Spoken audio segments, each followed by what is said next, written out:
किसान वाणी कार्यक्रम के प्रायोजक हैं कृषि एवं किसान कल्याण मंत्रालय, भारत सरकार। हर जोखिम से निकल कर फसल आए, सुरक्षित हो जाए, फसल बीमा से हर किसान अब आत्मनिर्भर हो जाए। संकट के समय प्रधानमंत्री फसल बीमा योजना किसानों के लिए वरदान है। अब सूखा पड़े या बाढ़ आ जाए, कोई डर नहीं। अब ओले पड़े या कीट पतंगे फसल खा जाए, कोई फिक्र नहीं, क्योंकि हमने लिया है प्रधानमंत्री फसल बीमा। बुआई से फसल कटाई तक हर जोखिम का दावा, न्यूनतम प्रीमियम पर अधिकतम भुगतान का वादा। योजना से हर साल जुड़ रहे हैं 5 करोड़ से ज्यादा किसान। अब आपकी है बारी। नजदीकी कृषि कार्यालय, सहकारी समिति, बैंक शाखा, अधिकृत बीमा कंपनी या जन सेवा केंद्र में स्वेच्छा से करा सकते हैं पंजीकरण। फसल बीमा पोर्टल या फसल बीमा ऐप द्वारा भी कराया जा सकता है पंजीकरण। प्रधानमंत्री फसल बीमा योजना, आपकी फसलों का संपूर्ण सुरक्षा कवच। कृषि एवं किसान कल्याण मंत्रालय, भारत सरकार। गिरधारी भाई, राम राम। विनोद भाई, आपने भी और कार्यक्रम के सारे सुनने हमारी मीठी मीठी प्यारी प्यारी राम राम। विनोद भाई जी। गिरधारी भाई, कार्यक्रम किसान वाणी है जी, साथियों का अपना कार्यक्रम है। इस कार्यक्रम के माध्यम से हमारा प्रयास है कि हम उन तक जो जरूरी सूचनाएं हैं जी, जानकारी है, कोई खोज है या कोई और आविष्कार है वो सब पहुंचा सके जी। क्योंकि अपने इस कार्यक्रम का जो मुख्य उद्देश्य है ना, कि हमारा जो किसान साथी है खेती वैज्ञानिक तरीके से करके बिल्कुल भाई अच्छा लाभ कमा सके जी। और जब देश का किसान अच्छा लाभ कमावेगा, उसकी आर्थिक स्थिति मजबूत होगी, तो फिर देश भी आर्थिक संपन्न होगा। बिल्कुल भाई, बिल्कुल। फिर तो हमारे कुछ भाई यूँ कह देंगे कि इसे के मैंने खेती नहीं करनी आती। हाँ, भी खेती तो करनी आवा है, बिल्कुल, और बहुत बढ़िया खेती करनी आवा है। और मैं कहूँ कहीं के दादे परदादे सब खेती करते आ रहे हैं, बिल्कुल भाई। लेकिन समय के साथ साथ जो हमारी ये कृषि विज्ञान केंद्र हैं, हमारी कृषि विश्वविद्यालय हैं, या और जितनी भी खेती पर के लिए जो हमारी संस्थाएं बनी हैं, मैं भी तो खोज कर दी रहा हूँ। बिल्कुल भाई, वो भी समय समय पर जो है नई नई खोज कर रहे हैं। और उसी तरह जो है हमारा जो अनाज का उत्पादन है वो भी लगातार बढ़ा है, क्योंकि जो तो कम होती जान लग रही है, जनसंख्या बढ़ती जान लग रही है। तो आधुनिक तकनीक तक अगर खेती करेंगे तभी जो है किसान भाई ज़्यादा लाभ ले पाओगे। अनाज की आपने बात कर दी जी, भी एक समय अनाज लग गया, हाँ, फिर उसकी देखभाल हुआ है, फिर पक जाए। बिल्कुल भाई। और जब पक जाए फिर आवा से कटाई का समय। हाँ, अच्छा, एक बात हो रहा है, अनाज पक गया, हाँ, उसमें कोई नुकसान हो जाए, बिल्कुल भाई। और जो किसान भाई ने इतनी मेहनत करी, सारी खत्म। और सब तरह नुकसान क्यों है? आग का। बिल्कुल भाई, क्योंकि इस आजकल गर्मी का मौसम है, एक तो तपत पड़ती हो, हाँ, ऊपर तक किसी कारण तक उसमें आग लग जाए, हाँ, कोई पतंगा चिंगारी पड़ जाए, हाँ, बस बिजली का कुछ हो जाए, हाँ, तो 6 महीने की कमाई गई खराब। और मनमाना जो आसपास के और जो किसान भाई हैं, पड़ोसी भाई हैं, उनके खेत लपेटे में आ जाए करा जी। आज मेरी मुलाकात हुई जो कुरुक्षेत्र का जो है ना उपनिदेशक है कृषि का जी, उस तय उन मैंने बात करी जी कि डॉक्टर साहब यह समस्या तो गंभीर है। बिल्कुल, और हर साल आवा है समस्या। हाँ, तो उन्होंने क्या कोई बात नहीं, मेरा संदेश है जय किसान साथी दे दियो। बिल्कुल भाई, फिर दे देव गिरधारी भाई के संदेश लेकर आए आप। लो। सभी किसान भाइयों को राम राम। मैं डॉक्टर करमचंद, उप कृषि निदेशक कुरुक्षेत्र। किसान भाइयों, जैसा कि आप सबको विदित है, इस समय आपकी रबी की सारी फसलें, चाहे वो गेहूँ हो, सरसों या अन्य फसलें, पककर तैयार हैं और लगभग कटाई शुरू होने वाली है, और कई फसलों में तो कटाई शुरू हो चुकी है। इस समय मैं आपको एक महत्वपूर्ण सूचना देना चाहता हूं कि कई बार जाने अनजाने में या तेज हवाएं चलने से हमारे ट्रांसफार्मरों के नीचे फसलें हमारी खड़ी रहती हैं, सूखी होने की वजह से। कई बार स्पार्किंग की वजह से उन ट्रांसफार्मर की चिंगारी उठती है और हमारी फसलों में गिर जाती है, जिससे तेज हवा चलने से वो चिंगारी सारी फसलों में फैल जाती है और हमारी जो गेहूं है या सरसों है उसमें काफ़ी मात्रा में नुकसान हो जाता है। अक्सर ये घटनाएं हर साल हम देखते हैं, लेकिन बार बार हम जागरूक भी करते हैं, लेकिन कई किसान भाइयों को ध्यान नहीं रहता। तो अभी समय है आप सबसे मेरा अनुरोध है कि आप ट्रांसफार्मरों के नीचे की जितनी भी फसल है, चाहे वो सरसों है, गेहूं है, उसको आजकल में ही काट के 10 बाई 10 फीट का एक स्क्वायर वो बना लें चारों तरफ से, और उसके नीचे की मिट्टी को खोद दें। यदि चिंगारी उठती है तो चिंगारी उस जमीन में गिरेगी और आगे फसल तक नहीं फैलेगी और हमारी फसलों को हम हानि से बचा सकते हैं। उसके बाद कई बार क्या होता है, हम देखते हैं कि किसी राहगीर की वजह से मजदूर खेतों में काम करते हैं, उनकी वजह से भी बीड़ी पीते हैं या कुछ और करते हैं तो खेतों में आग लग जाती है। तो आप अपनी निगरानी अपने खेतों में लगातार बनाए रखें, अपनी उपस्थिति खेतों में बनाए रखें। इन दौरान 10-15 दिन का काम होता है और ध्यान रखें कि चारों तरफ की कोई ऐसा कहीं पर आग तो नहीं जल रही है, तेज हवाएं चलने से उसके फैलने का खतरा बना रहता है, तो ऐसी आग न जलाएं। कई बार हमारे मजदूर भाई चाय को गर्म करने लग जाते हैं, उससे भी एकदम से फैल जाती है।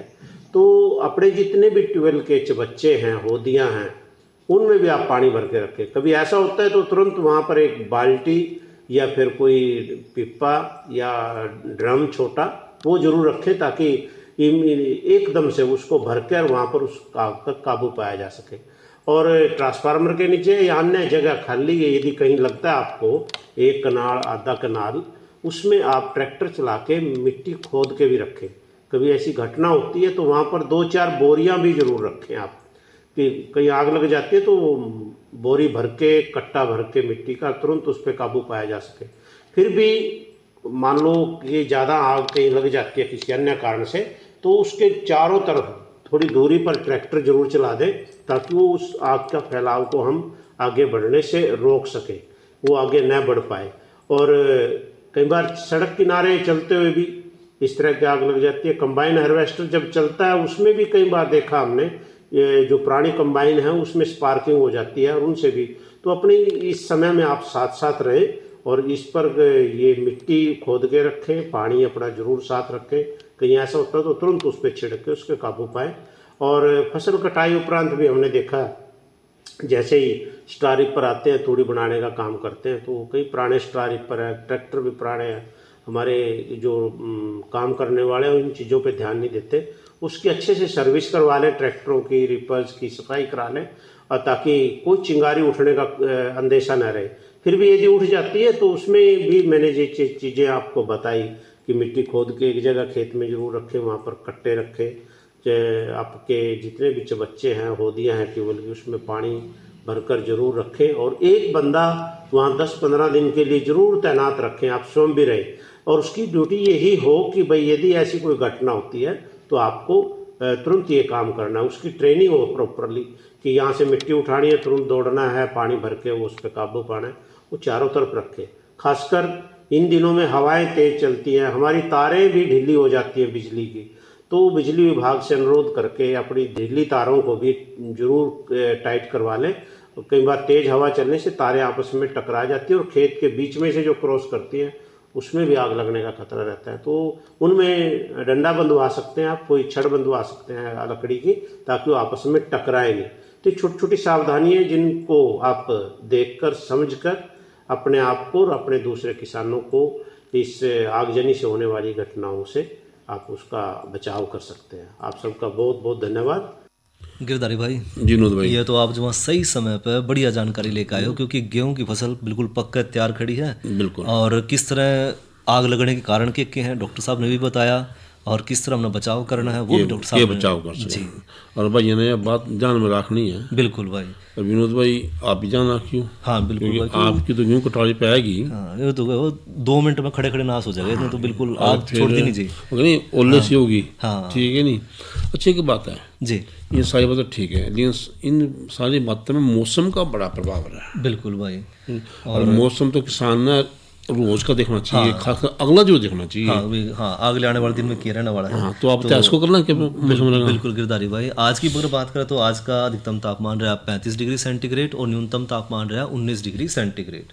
और आने वाले कल का अधिकतम तापमान रहने की संभावना है 38 डिग्री सेंटीग्रेड और न्यूनतम तापमान रहने की संभावना है 21 डिग्री सेंटीग्रेड। और मौसम भाई साफ रहेगा। अच्छा, गर्मी तो बढ़ेगी। हाँ, गर्मी बढ़ेगी भाई। फेंकता हो जो बात कैल की है ये नहीं। हाँ। निपटा तो कैल ना जो हमारा प्रोग्राम है इसमें कार्यक्रम के विषय के रहेंगे हमारे। कल क्या पर चर्चा करोगे आप? गिरधारी भाई, कल जो है अन्नदाता कार्यक्रम में चर्चा करेंगे संसाधनों के सदुपयोग के लिए कृषि तकनीक के महत्व पर, और साथ ही नई फसल नई उमंग के तहत चर्चा करेंगे बाजरे और लोबिया लोबिया की चारे के लिए मिश्रित बिजाई पे, और साथ ही किसान भाइयों ने देंगे जानकारी खुम्ब की देखभाल पे। तो एक बात विनोद भाई जी, ये सारी जानकारी तो आप दोगे जी, लेकिन एक नंबर ही सा जिस तरह बाकी जानकारी भी ले सके। हाँ बिल्कुल भाई। और वो किसान कॉल सेंटर, किसान कॉल सेंटर 1551 भी इस नंबर पर आप फोन करो। हाँ। और कोई भी आपकी कृषि से संबंधित या कृषि पर आधारित कोई आप काम कर रहे हैं, उससे संबंधित कोई समस्या है, वो आप उसका समाधान पा सकते हैं। बिल्कुल। लेकिन एक बात का ध्यान पड़ेगा, हाँ मुफ्त है यो, निःशुल्क। हाँ कुछ बिल्कुल, सोचे इसके पीछे लग जाएंगे। हाँ बिल्कुल मुफ्त है। इनकी जब जरूरत पड़े अपनी सलाह जरूर ले किसान भाई। जुड़ लेना चाहिए। अच्छा एक बात हो रहा है, अब बात भी करो या कोई गाने रागनी भी सुना दो। आप जरूर सुनाओगे भाई, है ना? तो सुनाओ रागनी। आप सुनाओगे कि मैं सुनाएंगे? मैं भाई सुनाऊंगे। मैं सुनाएंगे। हाँ तो उनकी भी सुन लें।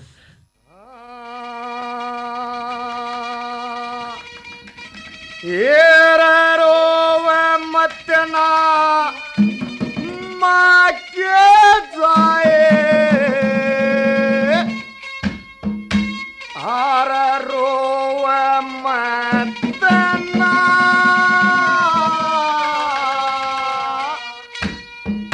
हर राजपाट धन दौलत सारी खोवे मत ना, तेरा रोवे मत ना माँ के जाए, रोवे मत ना।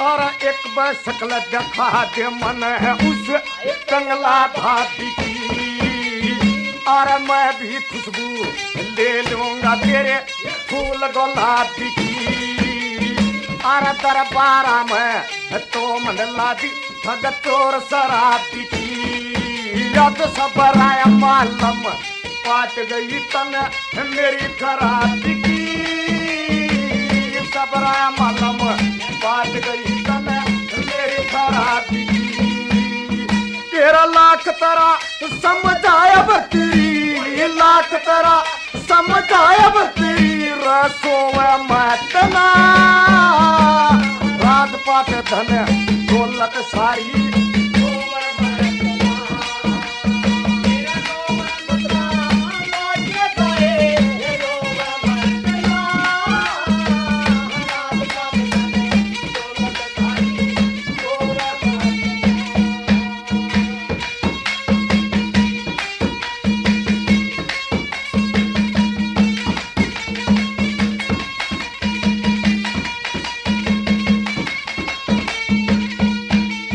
भाई तारे गणते अरे मेरी रात कट्या करती, अरे वो भी दिन से याद अरे मेरी बात कट्या करती, अरे सो बर कंगला के आता मेरी नात कट्या करती, दर बारा में मेरी गर्दन तेरे हाथ कट्या करती, दरबारा में मेरी गर्दन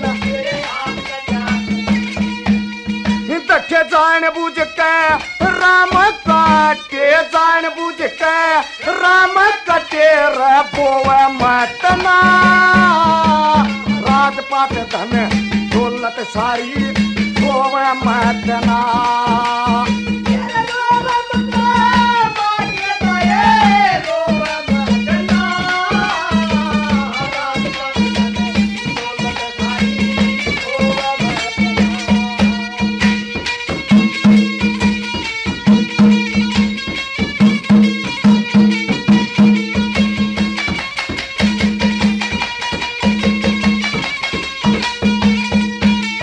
दखे आदम दे पे नो दशा भाई आती है हर साल, कोई दशा अनधन कर देता है, कोई कर दे कंगाल, जन्म दशा मेरे पे आई टेढ़ा पड़ा सवाल, घर घर देखता खंड था तेरा दो पैसे मलाल, घर घर देखता खंड था तेरा गई बतरे बटुए के दाम बरतरी, तेरे बटुए के दाम बरतरी, रातो है मैतना राजपाट धन दौलत सारी होवे मैतना।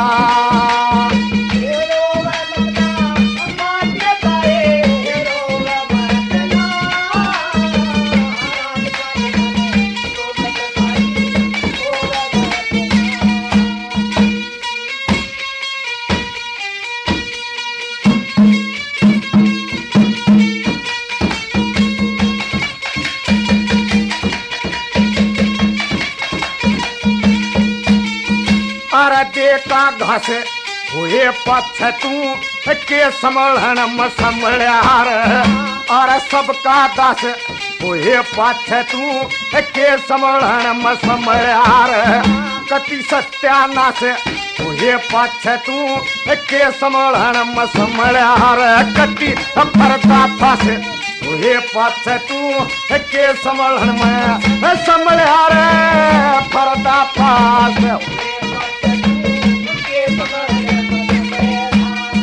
तके मांगराम तू चढ़े तवे पे, मांगराम तू चढ़े तवे पे तो पोवे मैतना राजपाट धन दौलत सारी पोवे मैतना।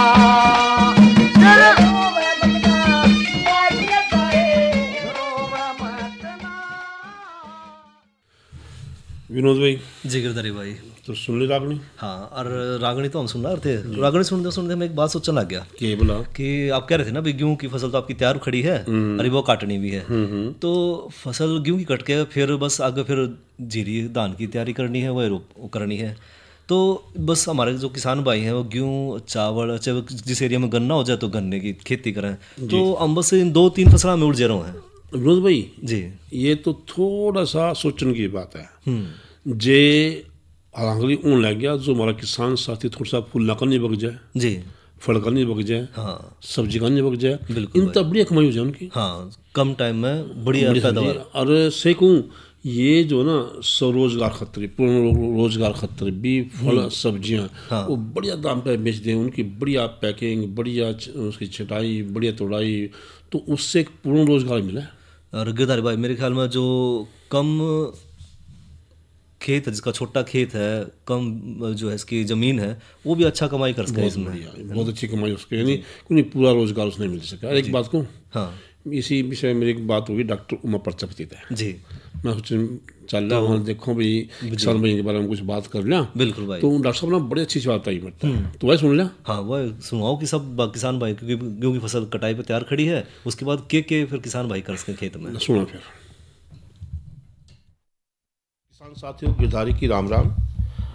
आज हम चर्चा करेंगे कि स्वरोजगार एवं उद्यमिता विकास के लिए फलों एवं सब्जियों का मूल्य संवर्धन। बातचीत में हिस्सा ले रहे हैं डॉक्टर उमा प्रजापति, जो सहायक प्रोफेसर हैं महाराणा प्रताप उद्यान विश्वविद्यालय उच्चानी करनाल के अंदर।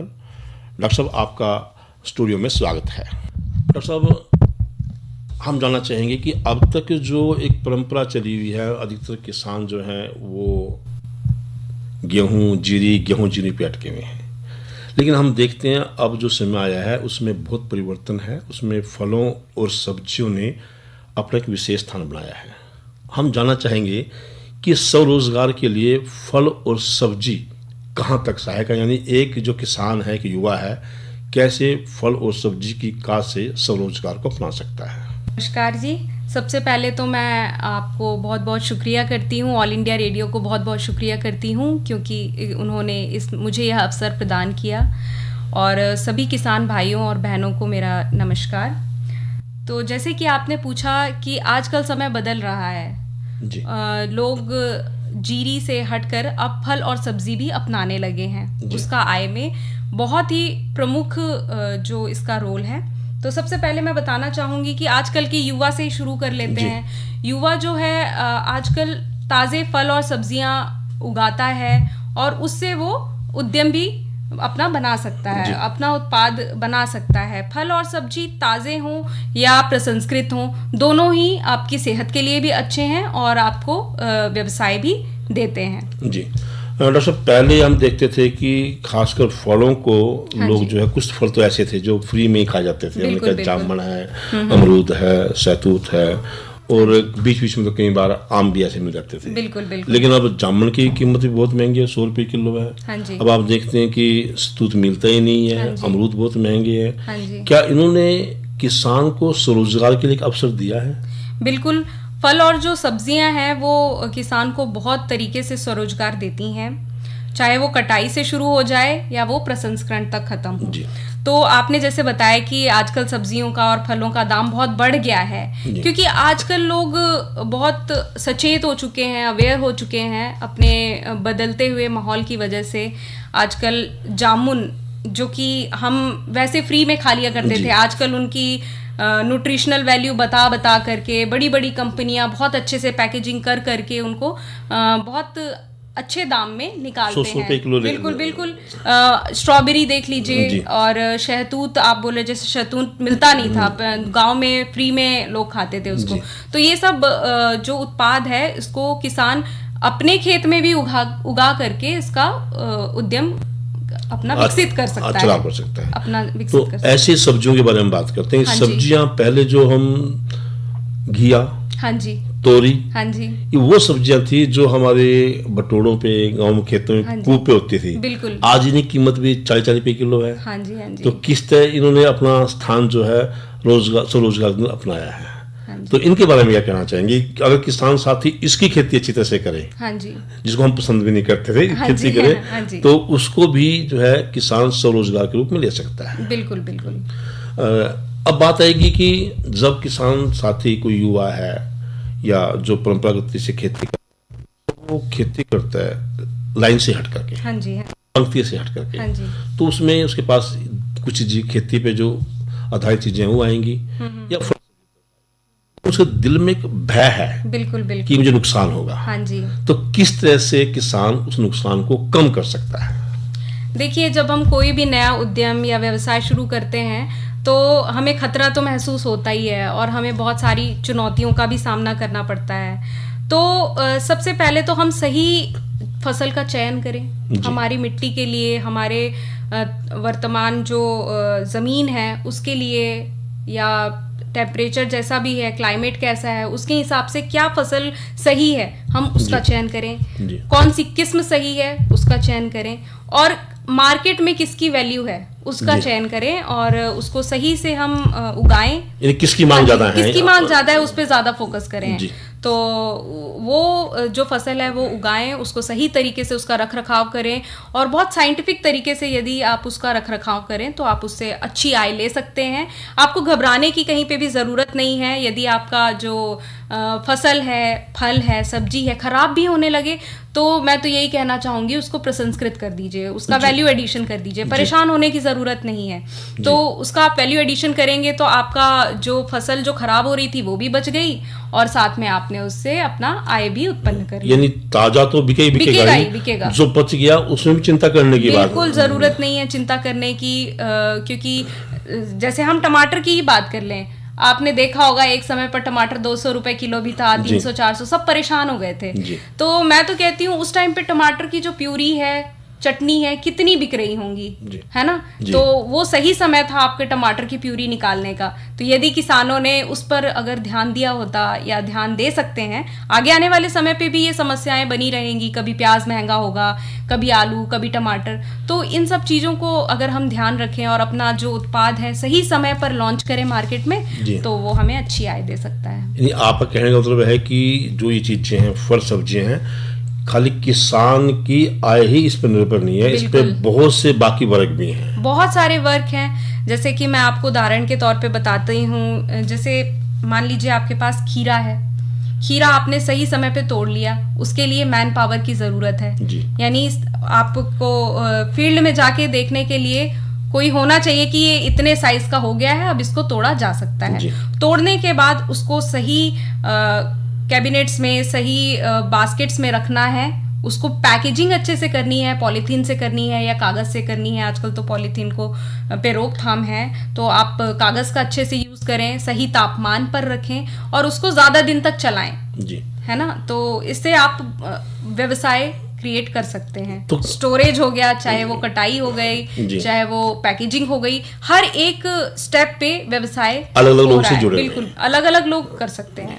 तो बात आएगी इस तापमान की। आपका विश्वविद्यालय या संस्थाएं जो हैं, हाँ जी, क्या किसान साथियों को वो प्रशिक्षण देते हैं कि किस फल को, किस सब्जी को कितने तापमान पे तोड़ना या स्टोर करना है? हाँ जी, बिल्कुल।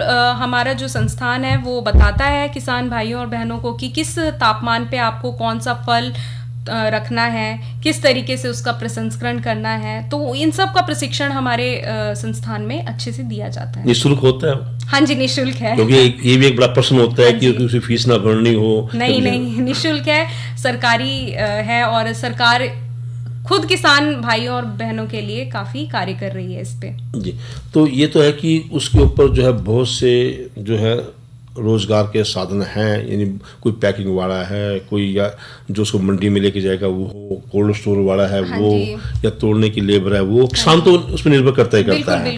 तो बहुत से साथी उसको जो है रोजगार के रूप में अपनाते हैं। क्या उसको हम एक उद्योग के रूप में ले सकते हैं? बिल्कुल ले सकते हैं। मैं उदाहरण के तौर पे बताती हूँ।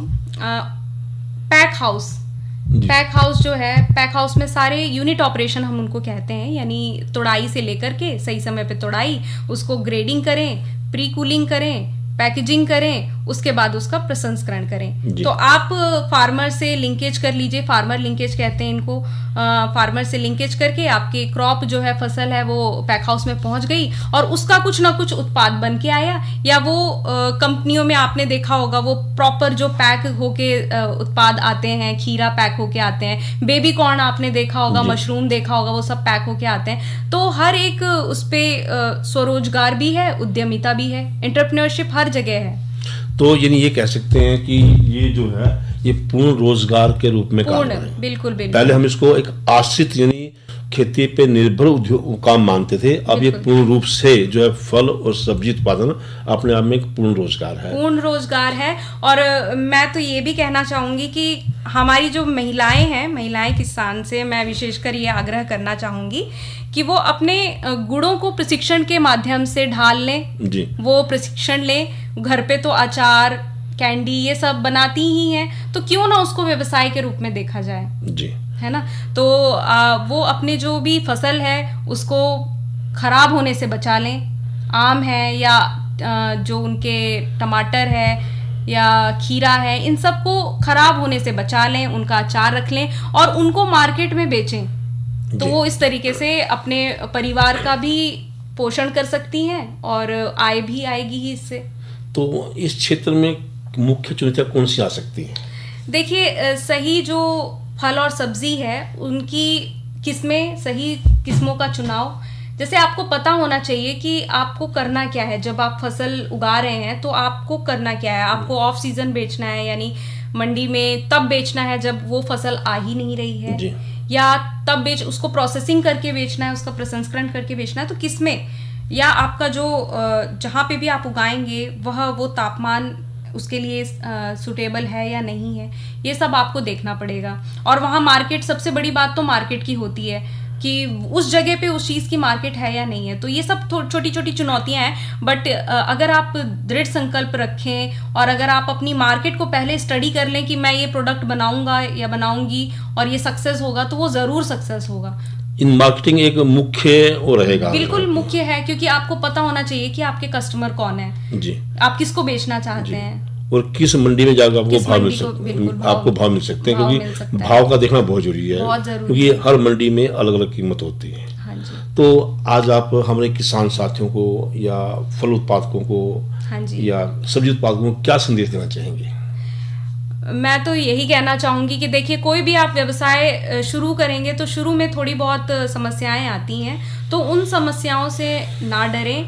ज़्यादा से ज़्यादा अपने दिमाग को इनोवेटिव और क्रिएटिव बनाएं और अपना प्रोडक्ट्स लॉन्च करें और उद्यमिता को बढ़ावा दें, व्यवसाय को अपने बढ़ावा दें। और तो मेरा तो यही कहना है। तो डॉक्टर उमा जी, आप स्टूडियो में आए और आपने हमारे किसान साथियों को, फल उत्पादकों को, सब्जी उत्पादकों को बहुत अच्छी जानकारी दी, इसके लिए आपका बहुत बहुत धन्यवाद। बहुत बहुत धन्यवाद सर। आखिरी में मैं यही कहना चाहूँगी कि आपके घर में माताएं और बहनें आपको अच्छा अच्छा कुछ खिलाती हैं, तो क्यों ना उसको एक अच्छे लेवल पे लेकर जाएं और उसको मार्केटिंग वगैरह अच्छे से करें। और बहुत सारे उत्पाद हैं, जैम, जेली, कैंडी, स्क्वैश, अचार, बहुत सारे ऐसे उत्पाद हैं जिसकी आप प्रशिक्षण ले सकते हैं, उसको सही तरीके से बना करके मार्केट में बेच सकते हैं। तो आपका बहुत बहुत धन्यवाद सर। भाई पर चल गया गेहूँ जिली तो लिया बहुत सी तरीके हैं। बिल्कुल भाई, देखो मेरा भी खुल गया दिमाग की भी, हाँ कितने और तरीके हैं। और हमारे किसान भाइयों ने जो बड़ा फ़ायदा उठाया होगा इस बातचीत में सुनकर कि वे गेहूँ और गन्ना और चावल, इसके अलावा भी बहुत सारे साधन हैं, तरीके हैं। फिर आपने एक बात बता दूँ जी, आज के इस कार्यक्रम के प्रोजेक्ट थे कृषि एवं किसान कल्याण मंत्रालय, भारत सरकार। इधर इधर इधर हम बोल रहे हैं तेरे बीजू का पुतला बोल रहा है। हाँ, पक्षियों से तो हम खेत को बचा लेते हैं, पर इन घातक रसायनों से कैसे बचाएं? मतलब? देख बेटा, तू जो ये अंधाधुंध रसायन मिलाता है ना, मिट्टी की सेहत बिगड़ने लगी है। और जब माटी ही कमजोर पड़ जाएगी तो उपज कैसे सेहतमंद होगी? अरे पहले ऐसा नहीं था, पूछना अपने बड़े बुजुर्गों से, कैसे फसल लहलहाती थी, शुद्धता झलकती थी। हाँ, माटी भी तंदुरुस्त और लोग भी। अरे पहली वाली बात कहाँ, पर अब तो सब यही डाले हैं। सब नहीं, आज भी लाखों जागरूक किसान परंपरागत विधि से फसल उगा रहे हैं। खर्चा कम और उपज की कीमत भी बेहतर पा रहे हैं। सच है? रे बेटे, एक्सपीरियंस से बता रहे हैं, धूप में बाल सफेद नहीं किए हैं। हाँ। ठीक है भाई, मैं भी आज से जैविक खेती शुरू करूंगा। माटी से प्रेम की परंपरा है, परंपरागत खेती। भाई जी गिरधारी भाई, बात तो बहुत करनी थी लेकिन समय का बांध माननी पड़ेगी। बिल्कुल भाई। तो इसके अलावा आज का किसान वाणी कार्यक्रम समाप्त है। कार्यक्रम के सभी सुनाने गिरधारी और विनोद भाई की राम।